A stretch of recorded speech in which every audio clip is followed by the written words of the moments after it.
Bienvenidos! Welcome to Atlanta Spanish 101, and today we're going to learn the Spanish alphabet.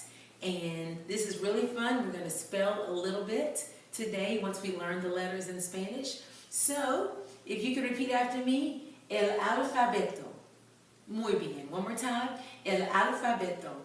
The purpose of this lesson today, more than anything, is to just help with pronunciation. So we're going to go through the alphabet, pronounce the letters, talk about a few differences, do a little bit of spelling, and that will get you well on your way to speaking authentic Spanish. Okay? So repeat after me each letter, por favor, please. A, B, C, Ch, D, E, F, G, H, I, J, K, L, Y, M, N, Ny, O, P, Q, R, R, S, T, U, V, W, X, Y, Z. Muy bien. We'll go over those again at the end, but I want to point out a few things to you. You'll notice I have a few letters in red. Of course, those are the vowels. Can you say las vocales? Muy bien. Las vocales means the vowels in Spanish. So let's say our vowels because they are so important in speaking Spanish. Repite, por favor. A, E, I, O, U. One more time.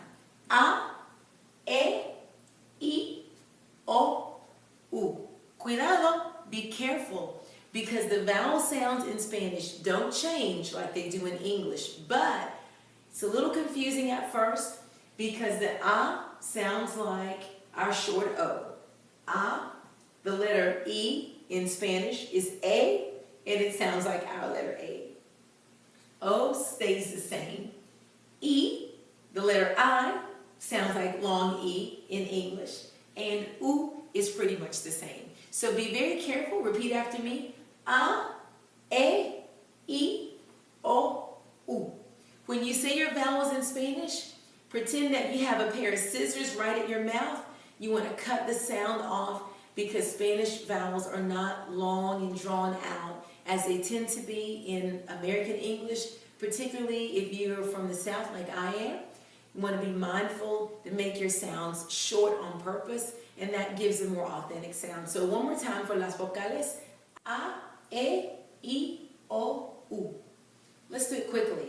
A, E, I, O, U. So that's a good practice to do, getting your sounds really short and crisp. So you'll notice on the board that I have put some boxes around a few of the letters.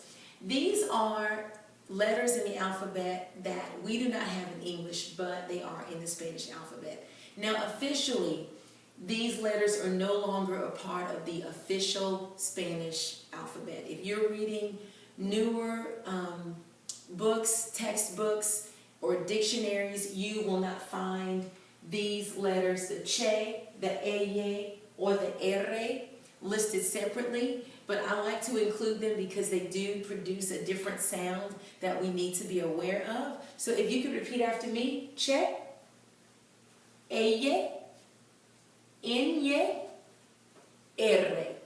The double R is a rolled R, and if you are unable to roll your R's, it's not that big of a deal. You will still be understood, and the words that require a rolled R, you can just hold your R a little bit longer, and eventually you'll be able to roll your R's. It's a sound that we don't have in English, and so sometimes it's a little bit difficult for us to reproduce. And so one more time, the sounds that, the letters that Spanish has that we don't have, one more time. Che, eye, nye, r. So with the exception of nye, these letters are not included in the official Spanish alphabet anymore, but I like to include them because they do make special sounds that we don't have in English. So repeat after me the sound. Ch, y, ny, r. So those are the sounds that they make. I'm going to spell a word in Spanish letters, but it's going to be an English word. And let's see if you can figure out what that word is. Ready? Okay. The letters I'm going to use are S, P, A, N, I, S, H. Did you get that? If you spell the word Spanish, then you did exactly right. So that's what I spelled using the Spanish alphabet. So you can come back and look at this video again and again and practice your pronunciation. Once again, this is El Alfabeto, and we really use this for pronunciation practice. The letter K or Ka in Spanish, you won't see that in a lot of Spanish words because Spanish words don't really have a letter K. But if they're spelling something from English or from a language that uses a K, you'll see the K. Also, the letter V and the letter B sound almost identical, if not identical. So sometimes when it's spelling, instead of calling this letter B, we'll call it V to make a distinction between this letter and B, the letter B. Muchas gracias for tuning in to Atlanta Spanish 101 again today. Keep practicing your alfabeto, and we will be back soon with another video to help you learn Spanish, perfect your Spanish, become more confident in Spanish, I should say. So until then, hasta la próxima y adiós.